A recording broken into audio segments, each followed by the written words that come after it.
Batalion 202 IDF dilaporkan mengalami babak belur di wilayah Jabalia.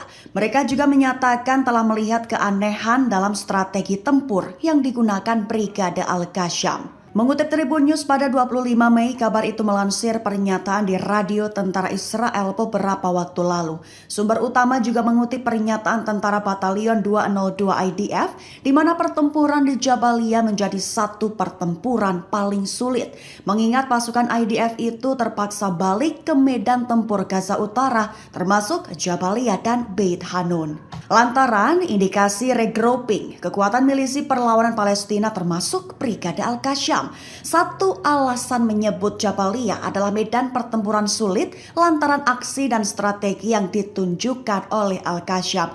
IDF menggambarkan ada keanehan yang ditunjukkan terkait nyali dan keberanian. Anehnya, para milisi Brigade Al-Qasyam seolah menikmati keberanian besar yang mereka tunjukkan di medan perang.